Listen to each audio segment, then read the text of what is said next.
Bem, hoje nós estaremos tratando de um assunto extremamente importante para a vida de todos nós.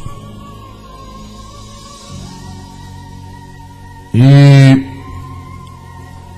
o tema da mensagem de hoje é o que realmente muda a nossa vida. No decorrer de todos esses anos pregando a palavra de Deus, tendo contato com o ser humano, conversando com pessoas que desabafam, que choram, que falam de suas mágoas, de seus ressentimentos, de suas tristezas, observado uma característica comum. Milhares de pessoas são alvejadas, inclusive eu, todos nós, alvejados por um veneno que é a maledicência, a fofoca, o mexerico, a maldição, a oração contrária, enfim, aquilo que procede da língua de outras pessoas que julgam as outras. Sabe, eu me lembro daquilo que Jesus disse quando ele afirmou que nós não devemos julgar ninguém. Não fomos chamados para isso. Não. Nós devemos pregar a verdade. E dentro desta verdade, torna-se evidente que muitas pessoas se sentirão ofendidas, mas elas não estão sendo julgadas por quem está pregando, elas já estão julgadas pela própria palavra. Mas Jesus, ele disse que nós não devemos julgar alguém, porque na verdade todos nós somos réus. Nós não somos juízes na vida de ninguém. O mestre chegou a dizer que quando fazemos isso, e quando julgamos alguém, seremos também julgados. Ou seja, nós iremos sofrer a consequência desse ato. Sabe, existem leis espirituais e entre elas está tudo que o homem semear, é isto que ele ceifará, seja ele quem for, ou seja ela quem for. Aquilo que você semear, você vai colher o fruto disso. Isso vai retornar para você como um bumerangue espiritual. O bumerangue é aquela arma que você atira no ar e ela faz uma curva e retorna para a mão daquele que a lançou. Há um texto sagrado na Bíblia que diz que a maldição sem causa, ela é como esse bumerangue. Ela retorna para aquele que a enviou. Preste atenção nisso. Eu vejo pessoas que inadvertidamente elas vão emitindo juízo de valores e vão sentenciando pessoas e vão julgando pessoas e vão sentenciando estas pessoas conforme seus próprios critérios. De maneira que nós vemos pessoas magoadas, feridas na alma, por essas palavras, por esses julgamentos, pela maledicência, e essas coisas sempre proliferam, não é verdade? Quem não fica sabendo de uma fofoca, de um mexerico, de algo que disseram sobre a sua pessoa, de um comentário maldoso que fizeram acerca da tua moral, do teu comportamento, do teu ministério, da tua vida, enfim. Não é? E nós observamos isso. Que existe uma maldade, um desejo pervertido no coração de muitas pessoas que, ao invés de amarem-se uns aos outros, como está escrito na Bíblia Sagrada, vivem uma hipocrisia religiosa, porque são capazes de matar alguém com a própria língua, destinando venenos de julgamento e sentenciando as pessoas conforme os seus critérios. Sabe, existem dois lados dessa moeda. E essa mensagem diz respeito a esses dois lados. Existe um lado daqueles que fazem essas coisas e que pensam que não sofrerão nenhuma consequência disto. E existe o lado das que são vítimas desses julgamentos, dessas maledicências, desses mexericos, dessas orações contrárias, que nada mais são do que maldições e pragas rogadas contra a vida de alguém, não é? Quantas vezes nós vemos isso? Pastores, pastoras que tentam dominar o rebanho com rigor e chegam até a amaldiçoar um membro ou um obreiro se ele tomar a decisão de sair dali por algum motivo, alguma razão.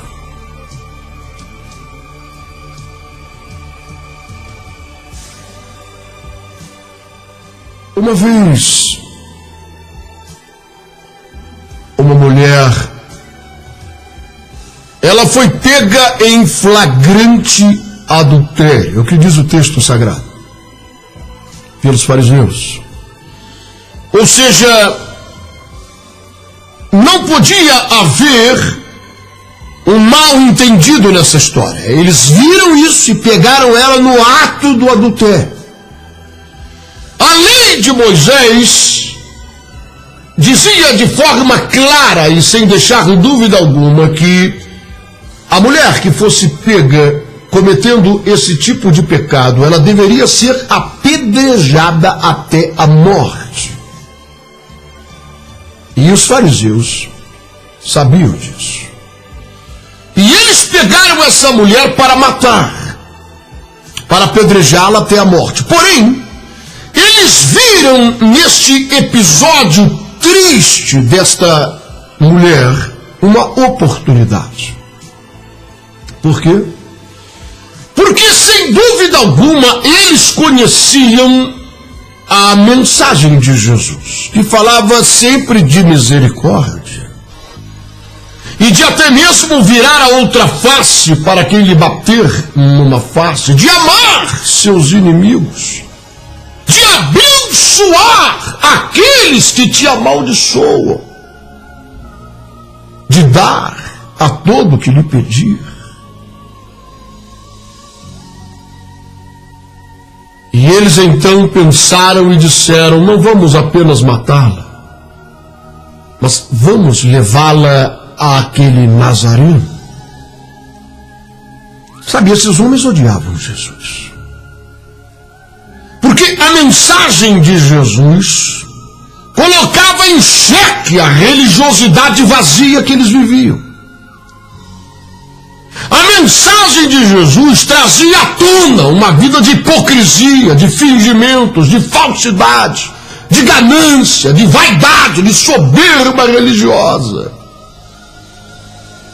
E aquilo feria a alma deles, feria o ego deles, E eles procuravam um meio de colocar um fim na história daquele Nazareno. Ou seja, não havia desejo de quebrantamento. Não adiantava abrir a Bíblia. Não adiantava trazer defuntos da morte para a vida, expulsar demônios, e os demônios falarem que Jesus era o Filho de Deus, o Messias prometido. Não adiantavam leprosos serem purificados. Todo e qualquer milagre era atribuído ao diabo. Eles queriam continuar de forma cega e obstinada em sua religiosidade vazia e se negavam completamente a qualquer espécie de raciocínio. Sabe, eu e você conhecemos gente que é assim, não é? É eu na terra e é Deus no céu. A minha teologia já está fechada. E eu não aceito que ninguém converse comigo. E eu não aceito que ninguém coloque em dúvida aquilo que eu estou pregando, mesmo que me prove isso na Bíblia. Eu sou o dono ou a dona da verdade, e é isto que eu estou falando, pronto, e acabou. E estas pessoas se negam a abrir a sua mente, a sua cabeça, o seu coração e deixar entrar algo novo e ter muitas vezes os seus erros, porque todos nós somos falíveis, e ter os seus erros corrigidos por Deus. Os fariseus eram assim. E eles disseram: vamos pegar essa mulher, não vamos apenas matar, mas nós vamos pegá-la, vamos levar ao mestre. Ela está chorando, está clamando por misericórdia. Nós vamos matar, mas nós vamos levar ao mestre, porque eu quero ver o que é que ele vai dizer. Não é ele que estava pregando aquele dia ali perto daquele morro. Não está escrito, olho por olho, dente por dente, vida por vida? Eu, porém, vos digo, não resistais ao homem mau, ao que lhe bater numa face, dai a ele a outra.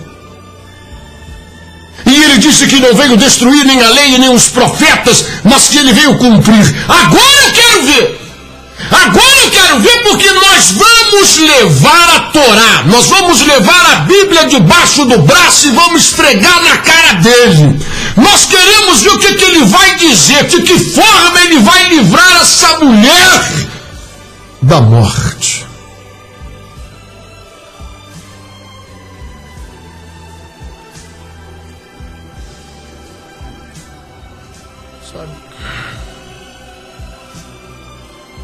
Jesus certa vez disse: nisto conhecerão que sois meus discípulos,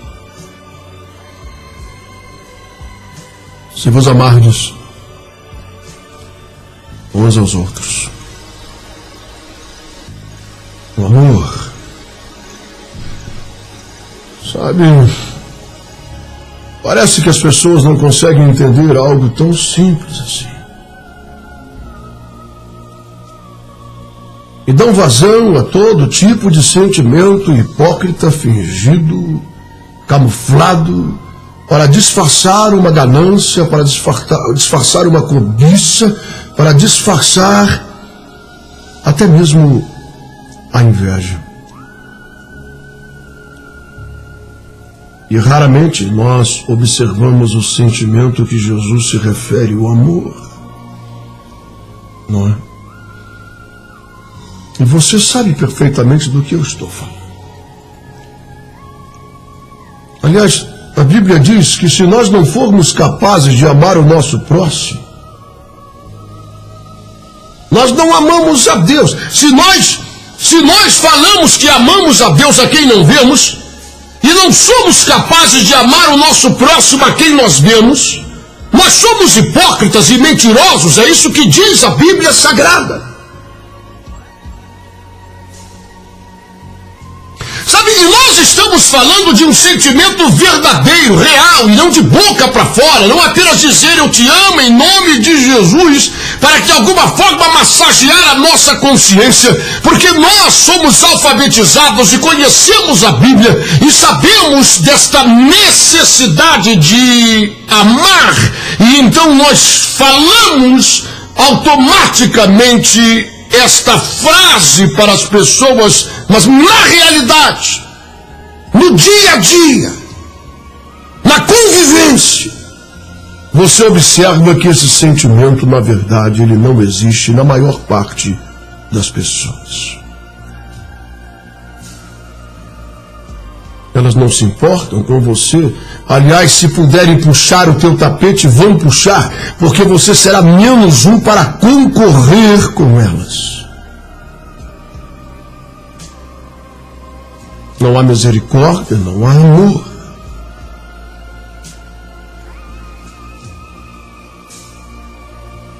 E ainda que essas pessoas sejam capazes de fazer cair fogo do céu, Paulo disse ainda que eu entregue o meu corpo para ser queimado, que eu dê todos os meus bens aos pobres, aos mendigos, ainda que eu conheça todos os mistérios e receba revelações profundas sobre a vida de todo mundo ao meu redor, se eu não tiver amor.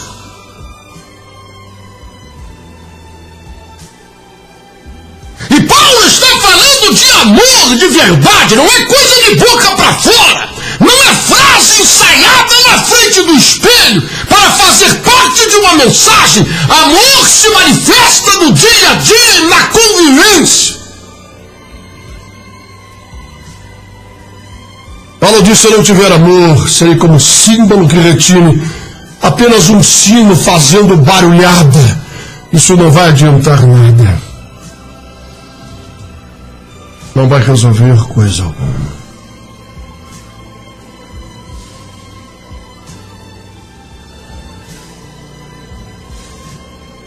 Então eles levaram a mulher,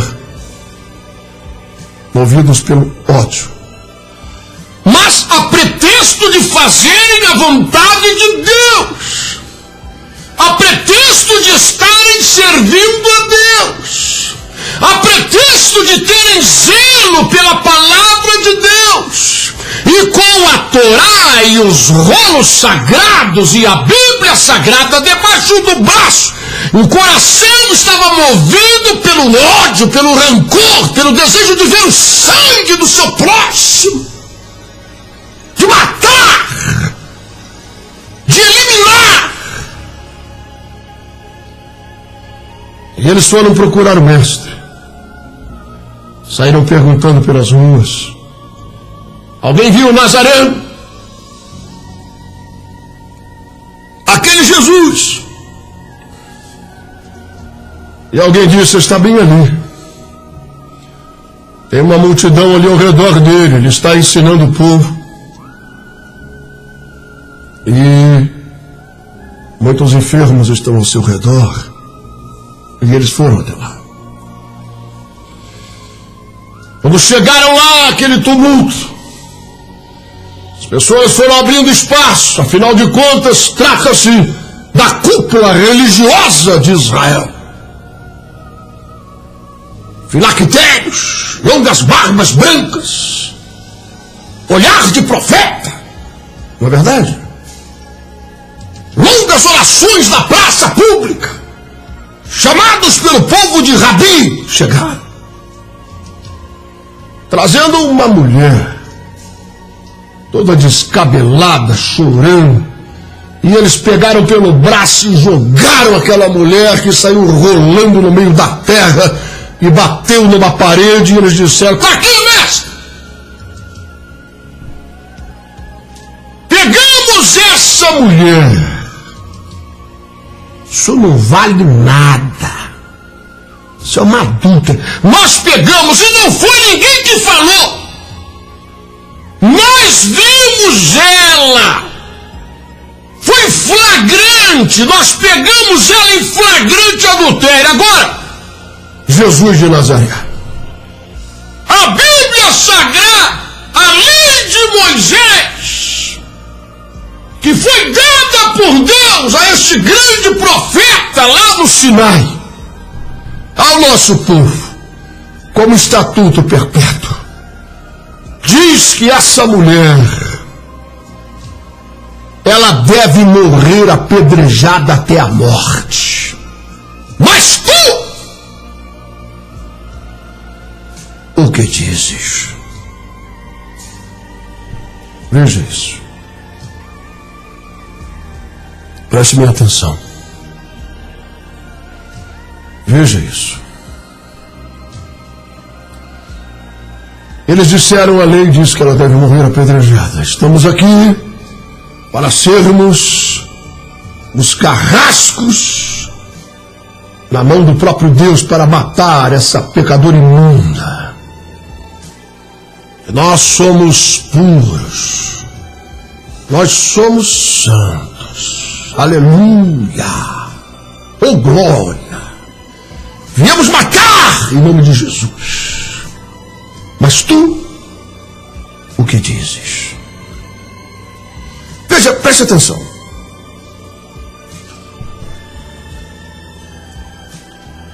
E Jesus olha para esses homens e eles estavam cada um com pedras nas mãos, prontos para matar a mulher, querendo uma oportunidade para que Jesus contrariasse uma lei clara sobre a sentença acerca daquele tipo de pecado. E Jesus então diz a esses homens: é verdade, é isto mesmo.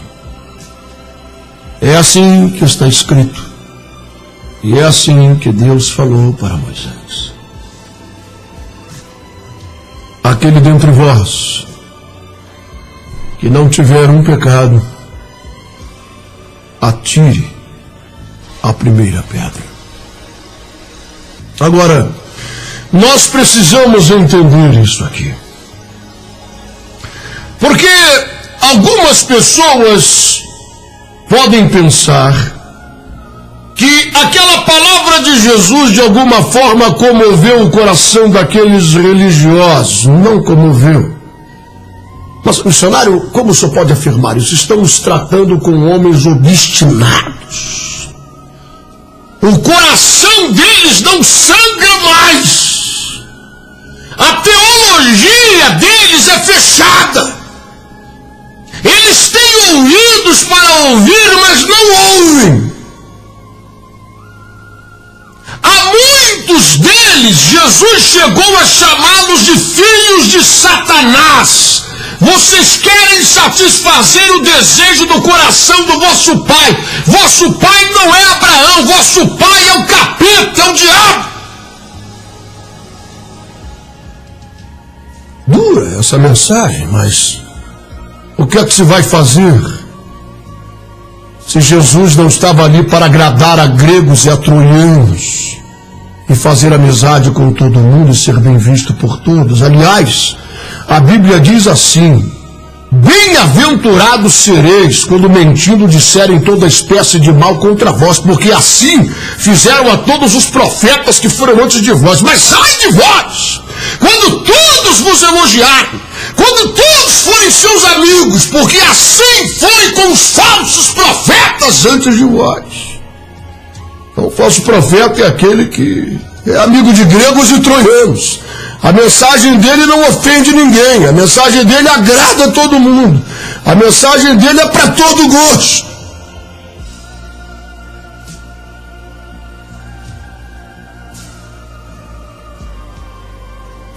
Não, o que Jesus disse não tocou o coração de ninguém. O coração deles não tinha espaço para se quebrantar. Era movido unicamente pelo ódio, pela inveja, pela soberba, pela ganância. E tudo isso em nome de Deus.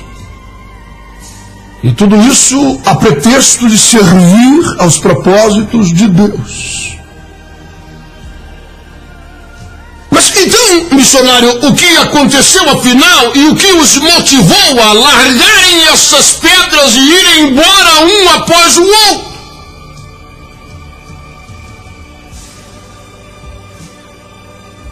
O texto sagrado envolve em um grande mistério o que sucedeu ali. Mas, com a ajuda do Espírito Santo de Deus e usando um pouco de discernimento e de inteligência, nós podemos entender não foi dito pelos apóstolos, ele começou a escrever na terra. O que? Se ele não disse mais nada, ele disse apenas aquele que não tiver pecado entre vós. Estamos falando de gente hipócrita. Estamos falando de gente fingida, de gente camuflada, de gente que estende o dedo para acusar os outros e senta em cima do próprio rabo, senta em cima dos próprios erros e dos próprios pecados. Porque João disse que todos nós somos pecadores, nós não somos escravos do pecado, nós não somos dominados por ele, mas todos nós erramos e não somos melhores do que ninguém. O que nos diferencia do maior pecador nesse mundo, de um assassino, de alguém que cambaleia na Cracolândia, o que nos diferencia dessa gente que é drogada e que está inteiramente entregue a uma vida de iniquidade, o que nos diferencia é a graça de Deus sobre nós. Nós não somos melhores do que ninguém. É a graça de Deus sobre nós que nos diferencia. É a misericórdia de Deus sobre nós que nos diferencia. Se em qualquer momento ele resolver retirar essa misericórdia e retirar essa graça, você vira lixo. Você vira tapete de Satanás. Porque você e eu não somos nada sem Deus. Portanto, não somos melhores do que ninguém. Portanto, não devemos julgar ninguém. Porque muitas vezes, quando queremos tirar o cisco do olho de alguém, não prestamos atenção, mas há algo muito mais grave no nosso próprio olho, que às vezes não conseguimos enxergar, porque nos negamos a ver, porque não permitimos que ninguém fale conosco dessa trave que há dentro dos nossos olhos.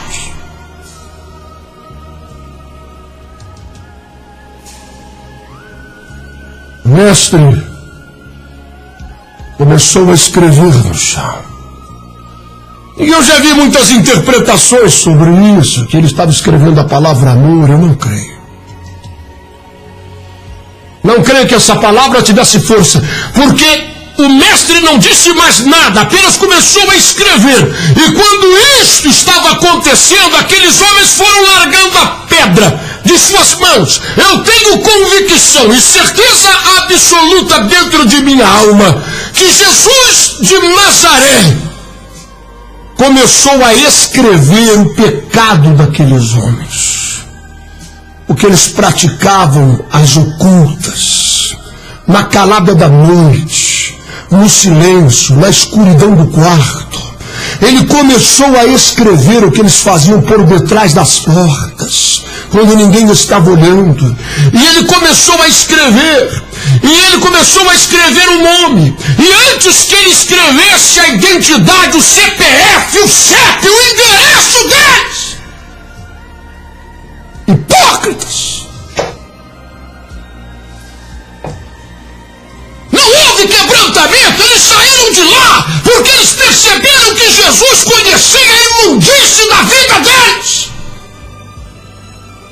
a iniquidade, o pecado deles. Eles não poderiam retrucar aquilo que Jesus estava escrevendo. Eles perceberam que aquilo não era uma opinião qualquer, mas ele estava escrevendo exatamente a iniquidade que eles praticavam, e o nome deles. E antes que aquilo fosse à tona e fosse descoberto e fosse parar no Facebook de Jerusalém, eles resolveram largar a pedra e disseram: é melhor vazar, vamos sair daqui.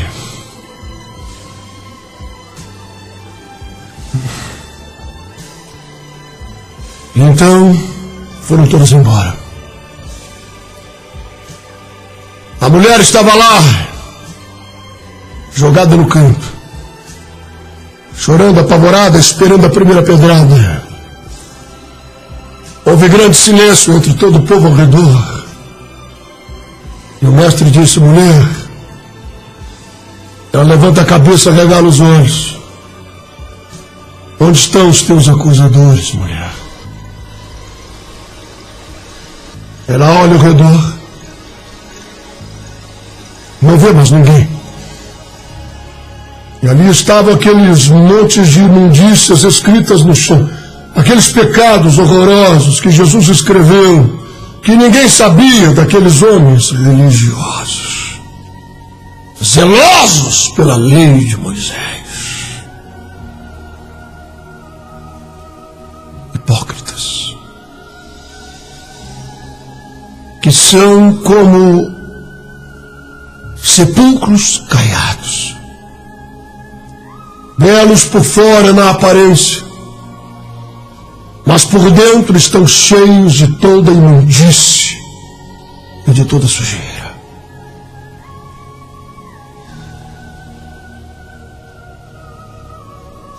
E Jesus disse: onde estão os teus acusadores, mulher?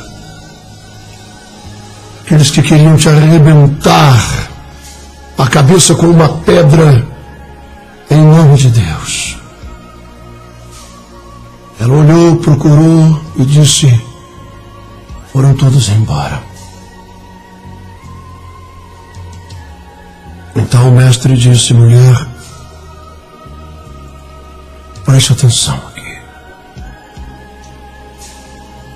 Aqui no meio de todo esse povo, você errou, você pecou. Você sabe disso. Aqui no meio de todo esse povo, o único que não tem pecado e poderia te arrebentar uma pedra na cabeça e te matar sou eu. Mas eu não vim para matar os pecadores.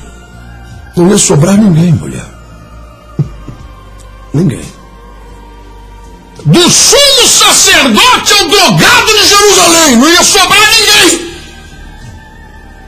Se eu tivesse vindo para arrebentar uma pedra na cabeça dos pecadores, não ia sobrar ninguém. Eu não vim matar os pecadores, eu vim salvar o que está perdido, sarar o que está doente. Mulher, não peques mais. A sua história vai mudar a partir de hoje. Agora, eu quero que você preste atenção nisso aqui. Você está lembrado o que os fariseus disseram ao jogar aquela mulher no chão de forma ignorante e estúpida para matá-la? Eles disseram: a lei de Moisés diz que ela tem que morrer apedrejada, mas tu o que dizes? Sabe, eu vou lhe dizer uma coisa, e sei que falo com muitas pessoas que têm sido vítimas de dardos inflamados, mas não é de demônios, é dos irmãos que têm línguas que destilam veneno, que amaldiçoam, que jogam pragas, que oram contra, que puxam o tapete, que desejam o mal, que mexericam, que fofocam, que são cheios de maledicência. Eu sei que falo para pessoas assim. Eu quero lhe dizer uma coisa. Eu já encontrei muita gente desviada, que não queria mais saber de igreja, magoadas de forma terrível, mas não com Jesus. Jesus não faz mal a ninguém. A mágoa deles não era com Jesus, a mágoa dele era com os irmãos, e eu precisava explicar a essas pessoas, meu irmão. Jesus alertou sobre isso. Ele disse que o inimigo semeia o joio no meio do trigo. Você tem que entender que a Bíblia é real e que existem pessoas nas igrejas sentadas no banco e dirigindo igrejas e obreiros no altar que na verdade estão ali não movidos pelo Espírito Santo, mas pelo espírito do anticristo. Quem governa eles não é o amor, é o ódio, é a contenda, é a soberba, é o desejo de engrandecer-se a si próprio, a si mesmo, a si mesmo.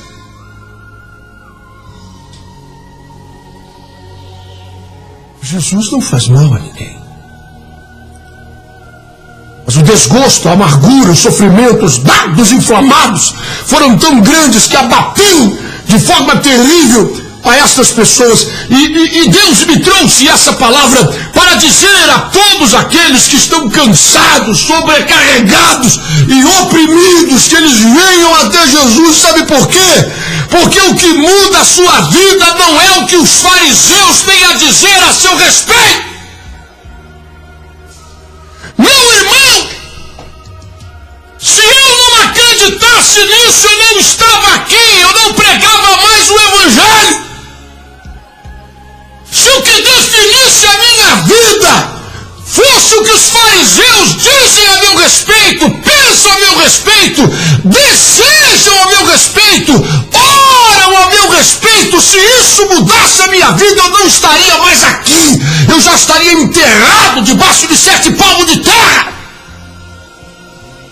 Missionário, o senhor está exagerando, o que é isso? Ou não, meu? Talvez você que seja inocente e não faça a menor ideia do que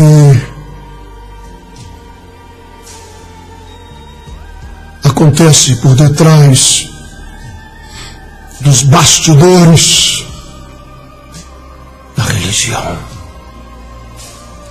Você não faz ideia. Não faz. Não faz. Mas o que muda a minha vida não são as orações para que eu morra,